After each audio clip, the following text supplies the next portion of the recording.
Good evening. आप सभी का ट्रिपल ई क्लासेस में स्वागत है। पिछली क्लास में अपन डिस्कस कर रहे थे बेसिक हैंड टूल। तो बेसिक हैंड टूल्स में अपन ने डिस्कस कर लिया था। सबसे पहले स्क्रू ड्राइवर के बारे में डिस्कस किया था कि स्क्रू ड्राइवर किसका बना होता है, इसकी ब्लेड लेंथ रेंज क्या होती है, टिप की रेंज क्या होती है। उसके बाद में अपन ने डिफरेंट टाइप्स के जो प्लायर्स थे उनके बारे में डिस्कस किया था। जैसे एंड कटिंग हो गया, आपका फ्लैट नोज हो गया, राउंड नोज, और राउंड नोज के बाद में अपन ने लॉन्ग नोज के बारे में डिस्कस कर लिया था। ठीक है। अब इसके बाद में नेक्स्ट हमारा जो यहाँ पर प्लायर आता है वो कौन सा है? Combinational plier. ठीक है, कौन सा है? Combination plier. ओके, चलिए। तो ये सबसे ज्यादा इंपॉर्टेंट प्लायर है, तो इसके बारे में थोड़ा सा आप लोगों को ज्यादा ध्यान में रखना। ठीक है, तो हेडिंग डालिए। नेक्स्ट पॉइंट आपका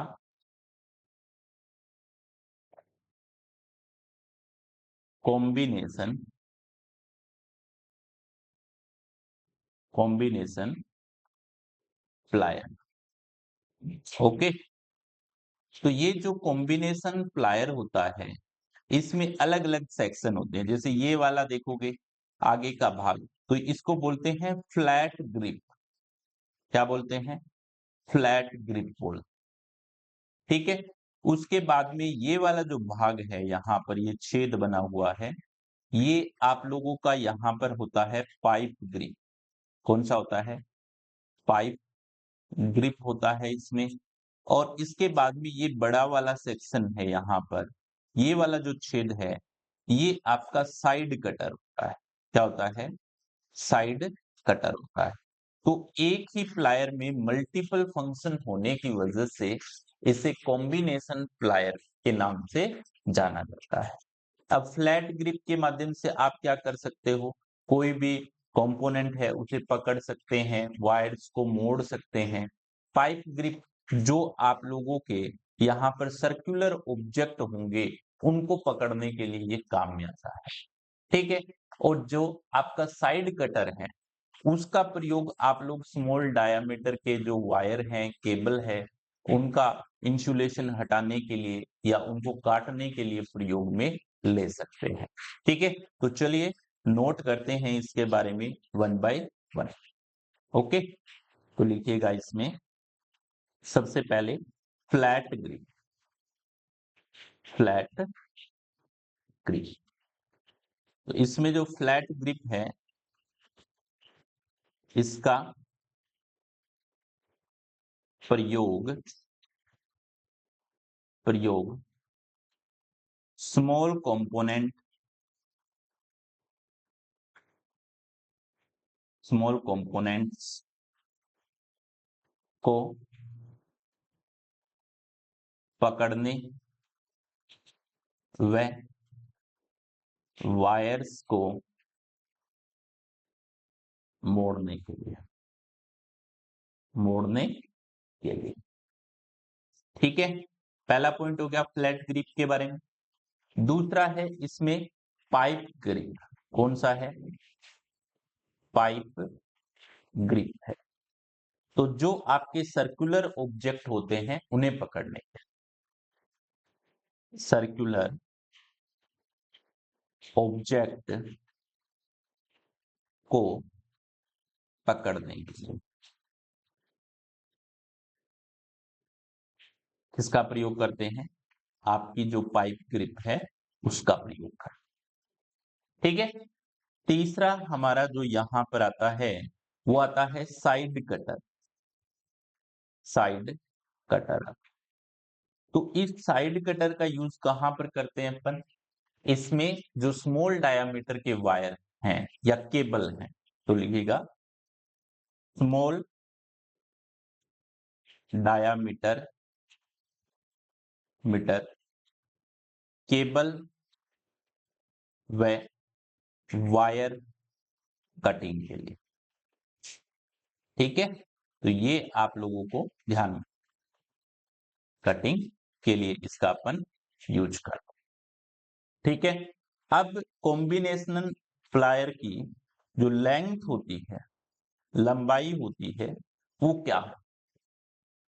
तो इसकी जो लंबाई रहती है वो 140, 160, 190, 210 और 250 मिलीमीटर में आप लोगों को अवेलेबल होगा। ठीक है, तो ये सभी पॉइंट्स आप लोगों को किसके बारे में ध्यान में रखने हैं? कॉम्बिनेशन प्लायर के बारे में यहां पर ध्यान में रखना। क्लियर हो गया सभी को? इसके बाद में नेक्स्ट हमारा जो यहां पर प्लायर आता है, ये कौन सा प्लायर है बताइएगा? ये कौन सा प्लायर, कौन बताएगा? आप देखिए यहां पर नेक्स्ट हमारा जी, हमारा ये है circlip, circlip pliers for external, external circlip. Okay, अब देखिए जैसे ये कोई भी पाइप है आपके पास, क्या है ये? कोई भी पाइप है, इस प्रकार की ये एक पाइप दे रखी है। ठीक है, अब यहां पर क्या है, इसमें एक मान लीजिएगा गहराई का गड्ढा बनाया गया है। ठीक है, तो अब इसमें क्या है, इस सर्किल को, ये जो सर्किल क्लिप है, इस क्लिप को इसमें लगाना है आप। तो आप क्या करेंगे, ये जो सर्किल क्लिपर है, इसके ये दोनों के दोनों नोक इसमें प्रवेश करवाएंगे और फिर पीछे से इसको जैसे ही इसकी आर्म्स को दबाया जाएगा, तो ये यहां से क्या हो जाएगा, ओपन हो जाएगा और इसके अंदर अपन इसे लगा सकते हैं। ठीक है, तो यहां पर पॉइंट नोट कीजिएगा, लिखिएगा external, external circle clip plier का प्रयोग, प्रयोग किसी, किसी बाह्य गड्ढे में क्लिप को, क्लिप को लगाने के लिए, लगाने के लिए किया जाता है। ओके, ये आप लोगों को ध्यान में।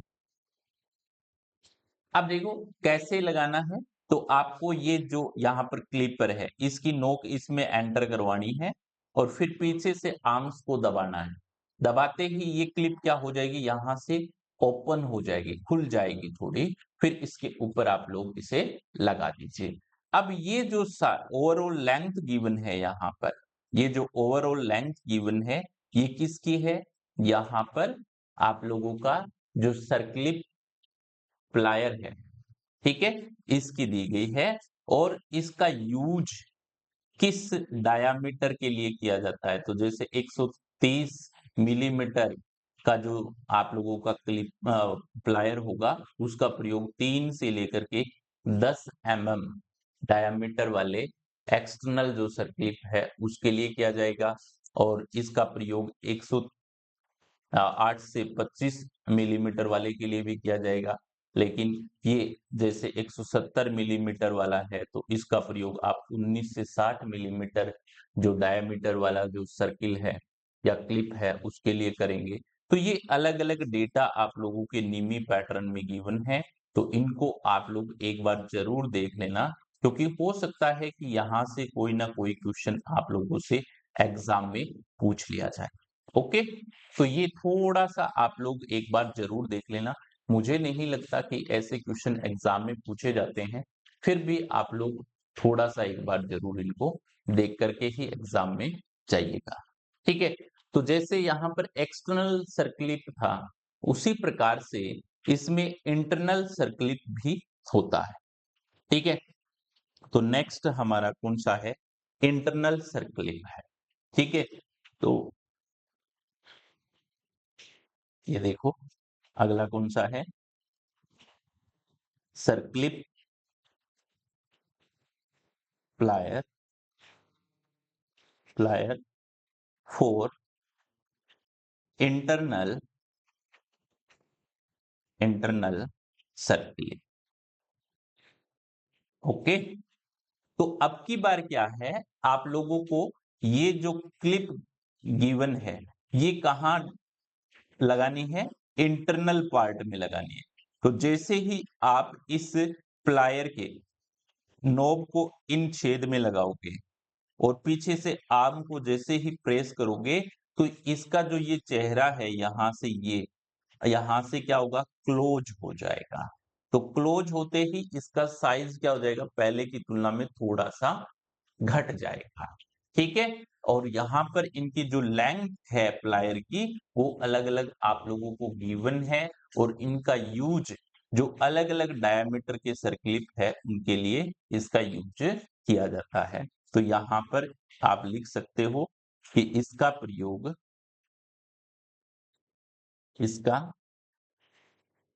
प्रयोग इंटरनल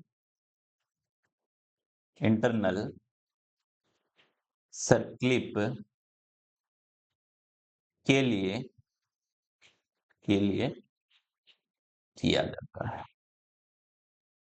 तो ये आप लोगों के यहाँ पर क्या हो जाते हैं, जो प्लायर्स थे, ठीक है? वो कंप्लीट हो गए। अब यहाँ पर अपन बात करते हैं, जो हमारा इंजीनियरिंग स्केल रूल होता है, यानी जिसे आप लोग स्केल कहते हैं, उसके बारे में अपन यहाँ पर डिस्कस करेंगे। और एक क्वेश्चन जनरली आप लोगों का स्टील रूल से पूछ लिया जाता है, तो आप लोग उसके की पॉइंट्स पर जरूर ध्यान रखना। चलिए डिस्कस करते हैं। तो यहाँ पर लिखेगा हेडिंग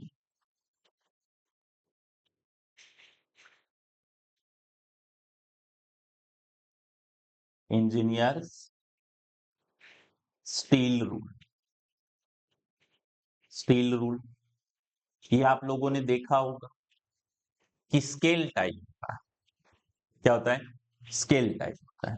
तो इसका यूज क्या है? सबसे पहले तो इसका यूज आप लोग जैसे कोई भी लेंथ है, लंबाई को मापने के लिए या कोई भी रेखा चित्र बनाने के लिए, तो आप लोग क्या लिखोगे कि लंबाई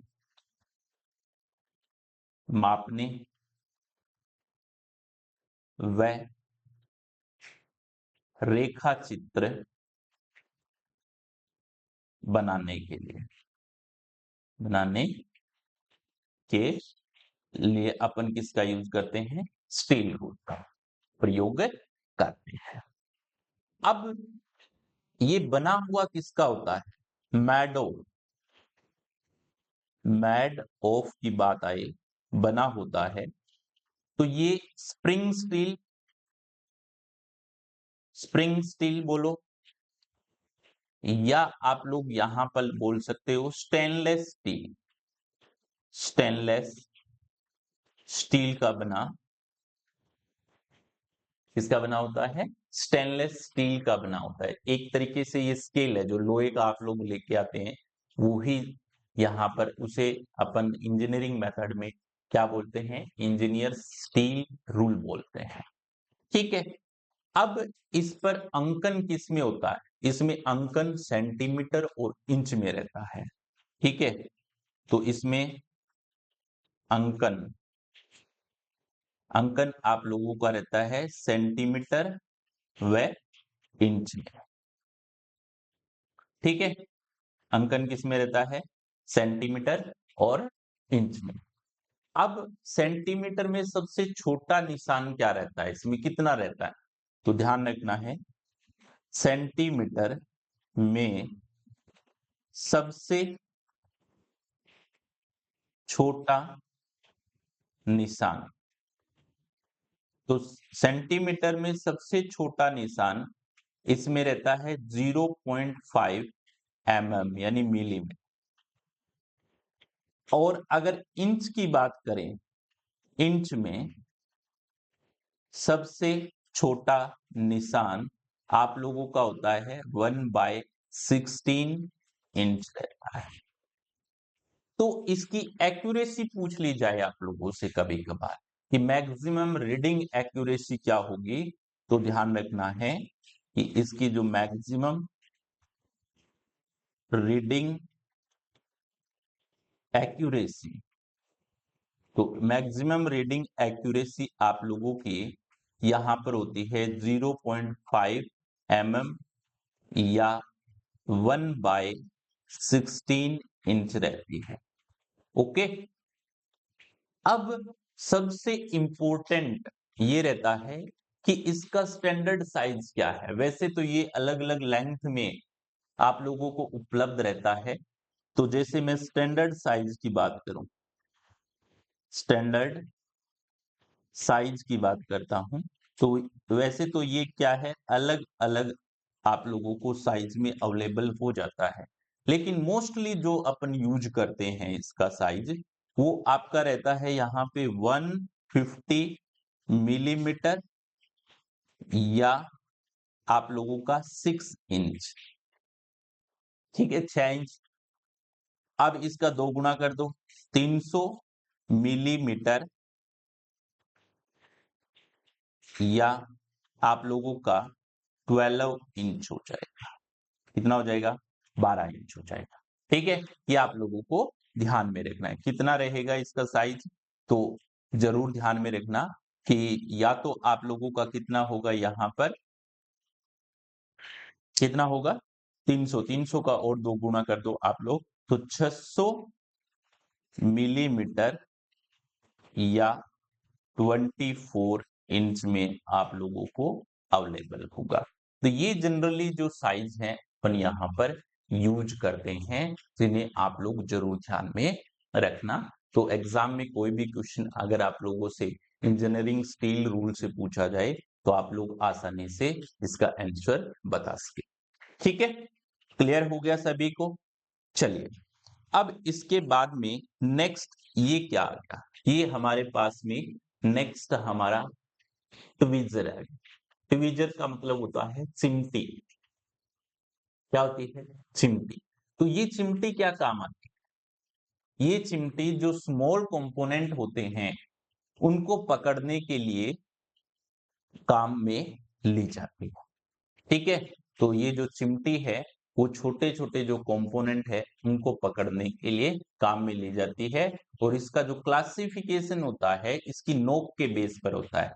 जैसे इसकी नोक स्ट्रेट है तो इसे स्ट्रेट पॉइंट ट्वीजर बोलेंगे, दूसरी का फ्लैट है तो फ्लैट पॉइंट ट्वीजर बोलेंगे, एक का थोड़ा सा टेढ़ा है तो उसे कर्व्ड बोलेंगे। ठीक है, तो यहां पर नेक्स्ट हमारा क्या आता है? ट्वीजर। क्या आता है? ट्वीजर। ट्वीजर्स। ट्वीजर्स को अपन बोलते हैं चिमटी। चिमटा मत बोलना, इसे चिमटी बोल। ठीक है, तो क्या लिखेंगे? स्मॉल कंपोनेंट्स को, स्मॉल कंपोनेंट्स को पकड़ने के लिए इसका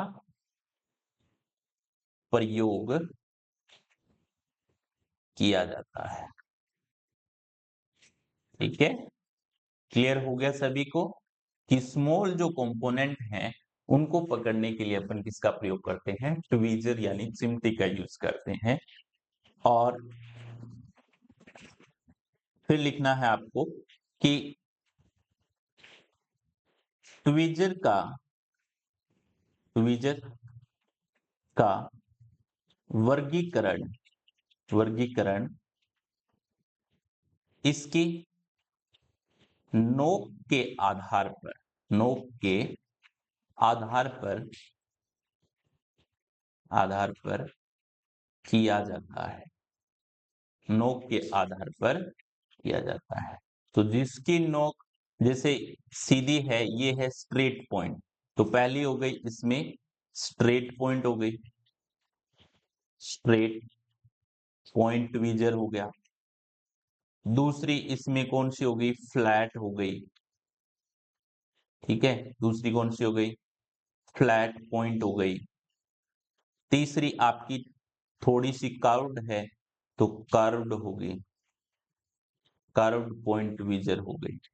तो ये क्या है, यहां पर इसका क्या हो गया, क्लासिफिकेशन यहां पर हो चुका है।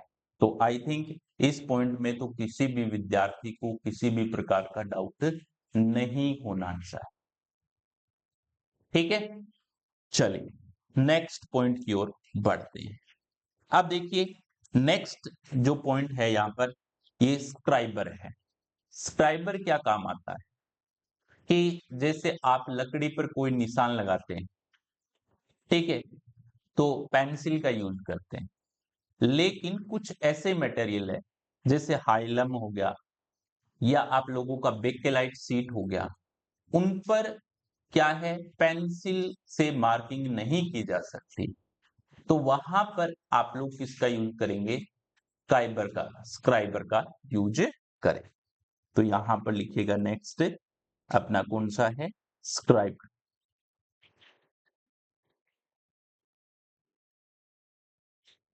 स्क्राइब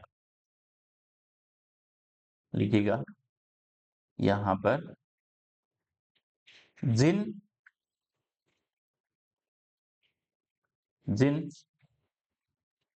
स्थानों पर या सीट पर पेंसिल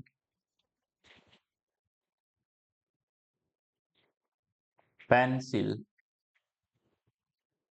से मार्किंग मार्किंग संभव नहीं है, संभव नहीं है, उन सीट पर स्क्राइबर का प्रयोग, स्क्राइबर का प्रयोग किया जाता है, ठीक है। जैसे जैसे एग्जाम्पल बताऊं मैं, हाइलम हो गया या बेकेलाइट सीट हो गया।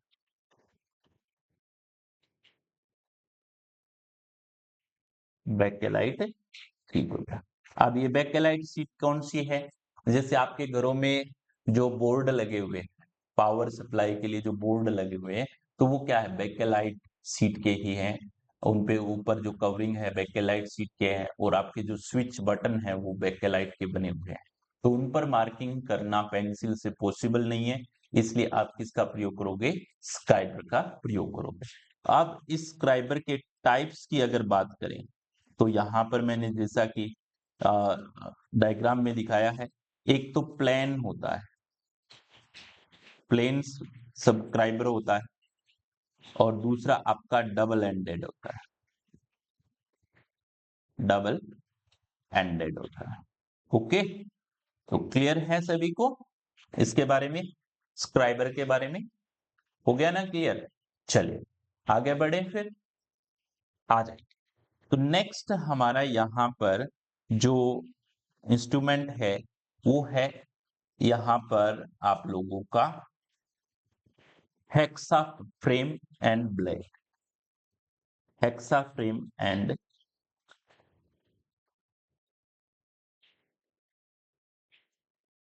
हेक्सा फ्रेम, ठीक है, एंड ब्लेड। अब देखो इसका प्रयोग कहां पर किया जाता है, इसका उपयोग अपन मेटल शीट की कटिंग के लिए करते हैं। तो क्या लिखेंगे, इसका प्रयोग इसका प्रयोग मेटल सीट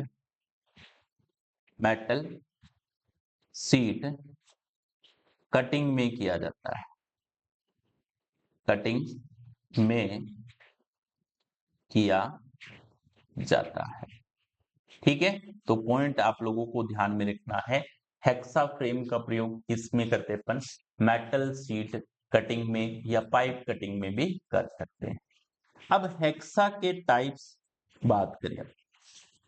हेक्सा के जो टाइप हैं, इसमें पहला आता है आप लोगों का बोल्ट, और दूसरा बोल्ट फ्रेम हो गया। दूसरा आप लोगों का हो गया यहां पर एडजस्टेबल फ्रेम।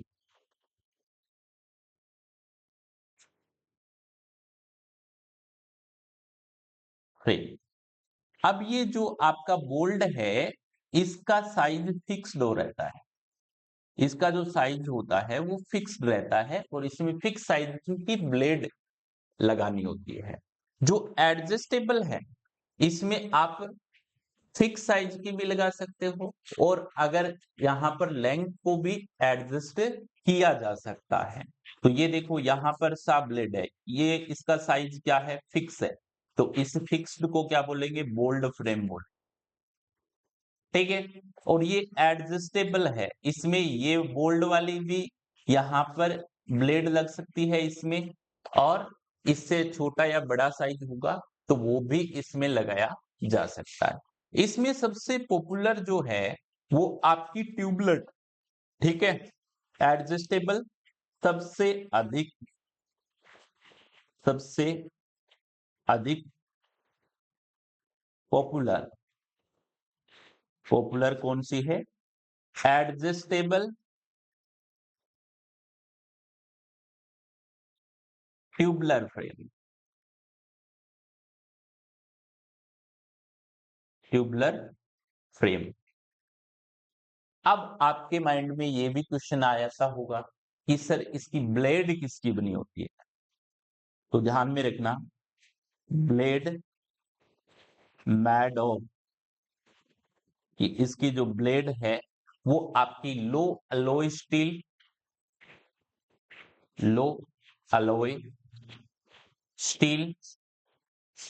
या आप लोगों का हाई स्पीड स्टील की बनी होती है।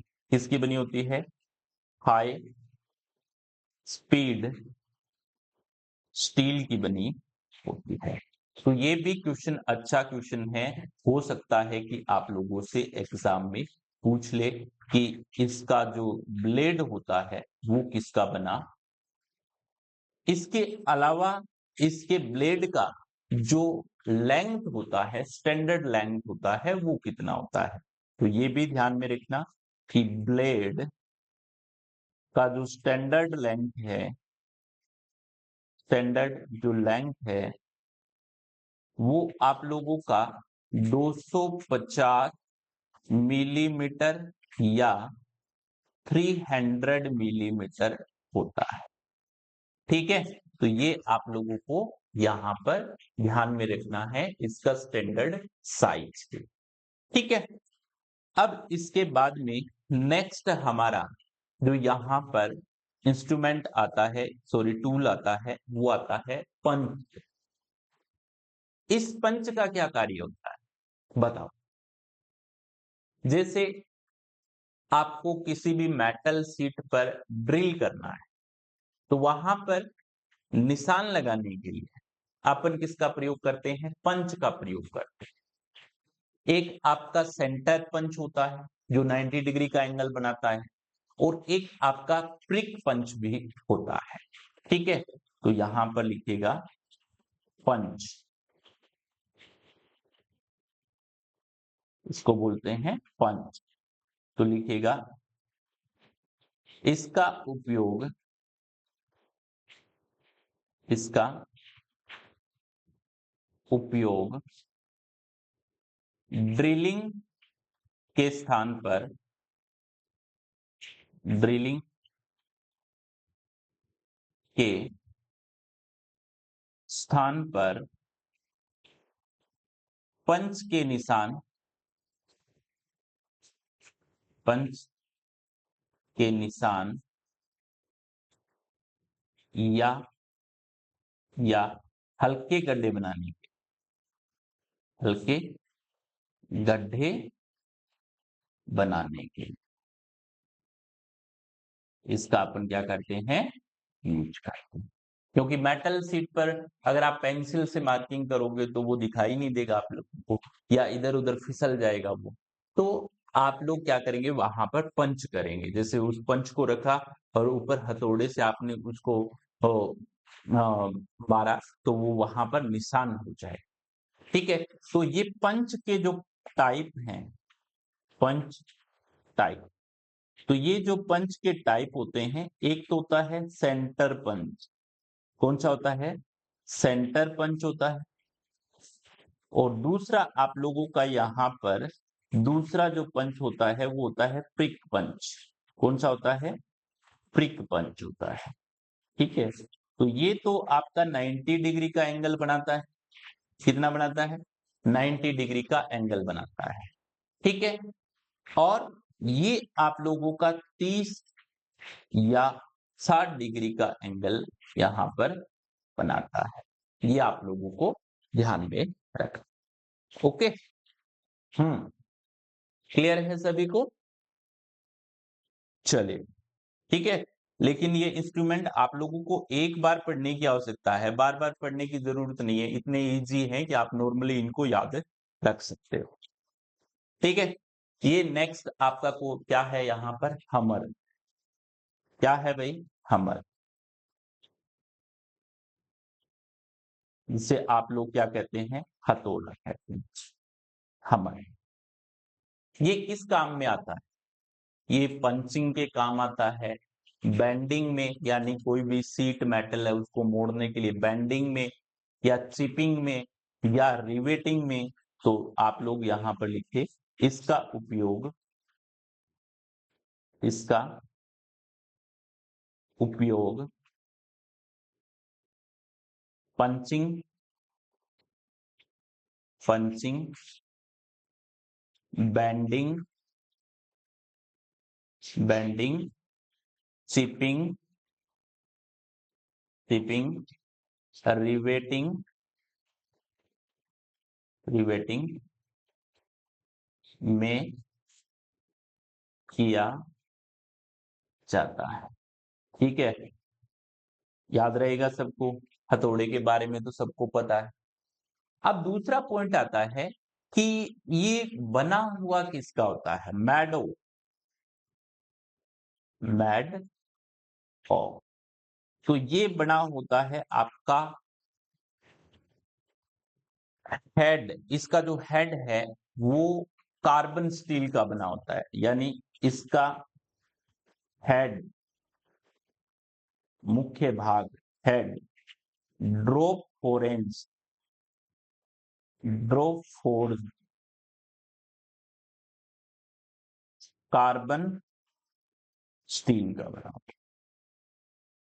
ओके, किसका बना होता है, कार्बन स्टील का ये बना होता है। अब इसका हैंडल होता है ना, इसका जो हैंडल होता है वो मोस्टली किसका बना होता है, वुड का, लकड़ी का। मोस्टली ये जो हैंडल है ये किसका बना होता है, लकड़ी का बना होता है। अब इसके ऊपर का भाग ये वाला, इसे क्या कहते हैं, पिन कहते हैं। तो ये जो पिन होती है ये कितने टाइप की होती है, तो ये पिन है आप लोगों की, यहां पर बोल टाइप भी हो सकती है। ओके, इसके अलावा ये आप लोगों की क्रॉस भी हो सकती है। क्रॉस में कैसे होगी, ऐसे भी हो सकती है, क्रॉस टाइप भी हो सकती है। और इसके अलावा स्ट्रेट भी हो सकती है, ये ध्यान रखें। ठीक है, तो इसकी बोल है वो आप लोगों की यहाँ पर, पिन, पिन है वो आपकी इस प्रकार की होती है। ये फेस होता है, तो ये जो फेस होता है ना, ये एकदम सपाट होता है, ताकि जैसे किसी कील को आप लोग क्या कर रहे हो, किसी लकड़ी में लगा रहे हो तो वो वहां से फिसले नहीं। इसलिए, ठीक है। हाँ, ये आई होल होता है। इस आई होल में आप लोग ये लकड़ी फँसाते हो, जो हैंडल है वो फँसाने के लिए यहाँ पे आई होल होता है, ठीक है? क्लियर है? अब देखो ये किस वजन में मिलता है? ये आप लोगों को 125 ग्राम से कई किलो तक मिल सकता है, कई किलो वजन में, किलो वजन में उपलब्ध है। लेकिन अगर अपन बात करें कि अपन किस साइज में यूज करते हैं, तो लगभग अपन 250 ग्राम का यूज करते हैं, ठीक है। तो इलेक्ट्रिकल इंजीनियरिंग में यानी अपने जो वर्क पर्पस है उस उद्देश्य से अपन यूज करते हैं लगभग 250 ग्राम, ठीक है। तो यहां पर आप नोट कर दीजिएगा कि इंजीनियरिंग में इंजीनियरिंग इंजीनियरिंग में वर्किंग पर्पस के लिए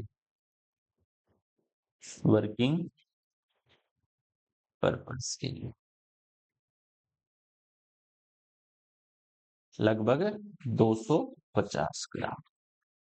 ओके, ये आप लोगों को ध्यान है।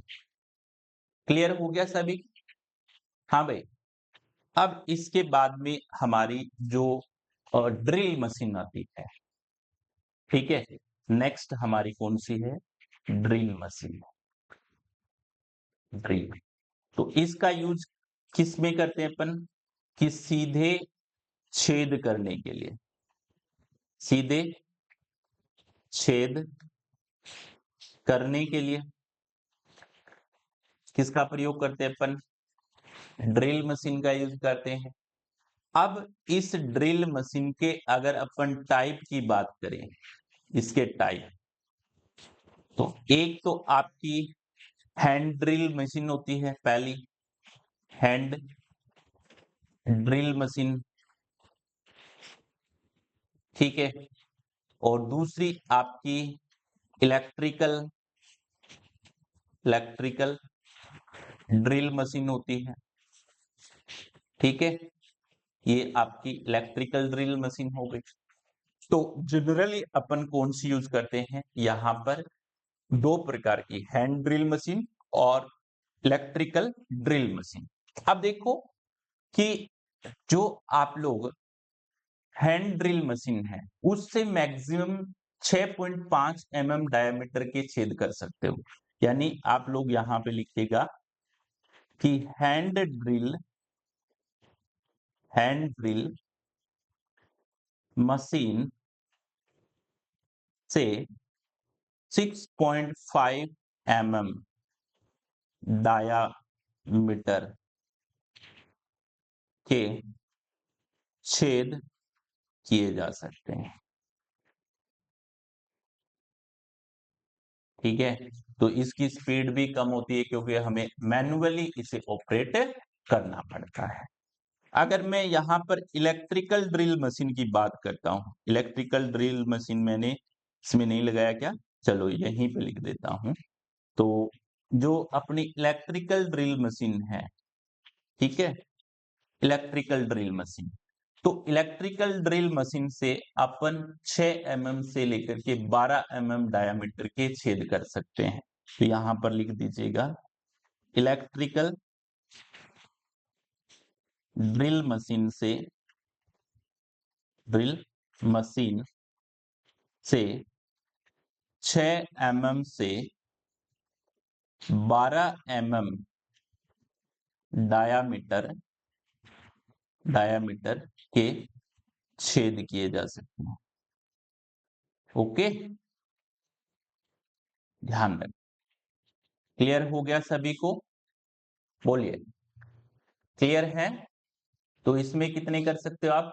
6 mm से लेकर के 12 mm डायमीटर के छेद किए जा सकते हैं। ये कोई मैंने अलग से नहीं दिया, आज बड़े बिट भी लगा सकते हो आप लोग, लेकिन ये आपके निम्मी पैटर्न की बुक में गिवन है।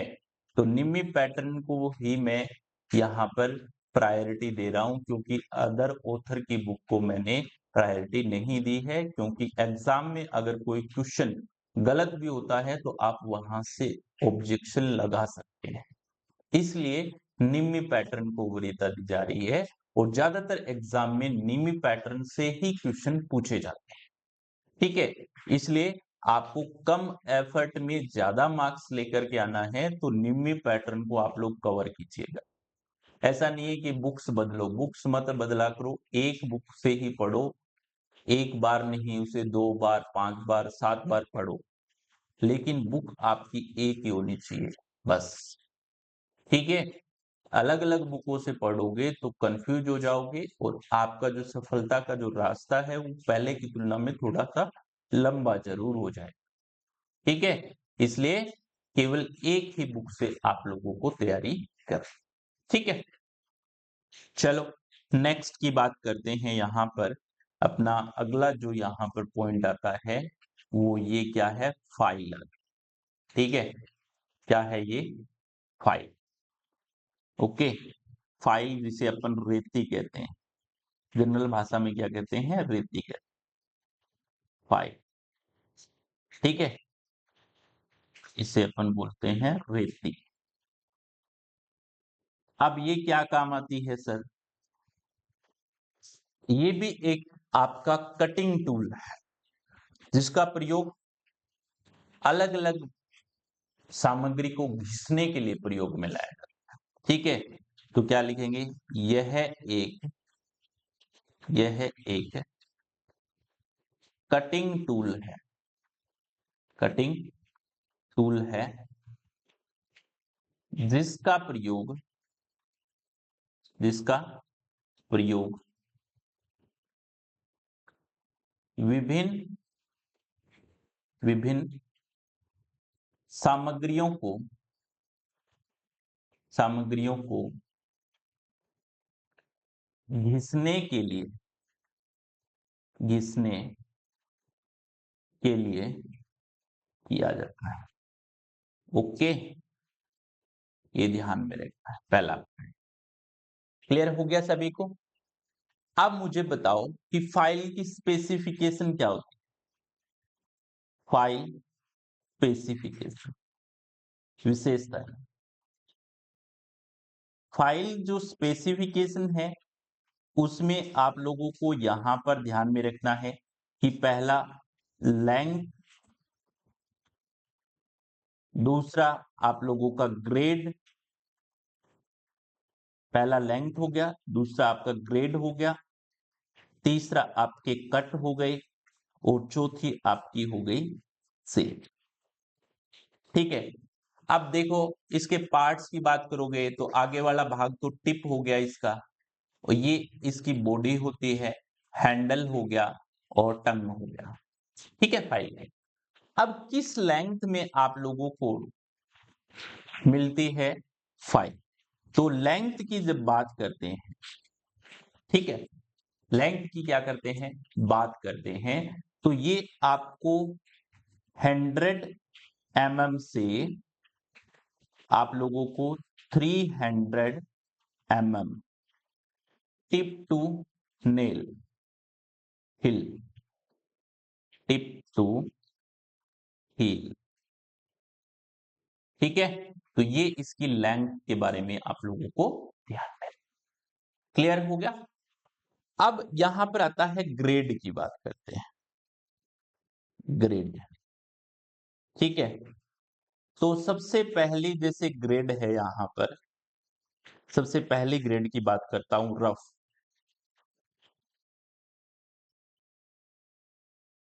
रफ, रफ ग्रेड जो फाइल है इसका प्रयोग कहां पर करते हैं, जब अधिक मात्रा में मेटल को तेजी से हटाना होता है। तो क्या लिखेंगे, अधिक मात्रा में मेटल को तेजी से हटाने के लिए किसका प्रयोग करोगे, रफ का प्रयोग करो। रफ जो आप लोगों की ग्रेड फाइल है उसका यूज करो।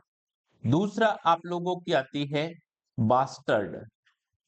बास्टर्ड जो आप लोगों की फाइल है इसका सामान्य फिशिंग के लिए प्रयोग करते हैं, सामान्य फिनिशिंग के लिए इसका प्रयोग किया जाता है, सामान्य फिनिशिंग के लिए इसका अपन यूज करते हैं। क्लियर हो गया सभी को? नेक्स्ट हमारा जो यहां पर तीसरा जो ग्रेड आता है इसका, वो आता है सेकंड कट। कौन सा आता है? Second cut. तो ये जो सेकंड कट है, ये आप लोगों की गुड फिनिशिंग के लिए प्रयोग में लिया जाता है, गुड फिनिशिंग के लिए प्रयोग। और चौथा जो इसका ग्रेड आता है यहां पर, वो आपका आता है स्मूथ एंड डेड स्मूथ।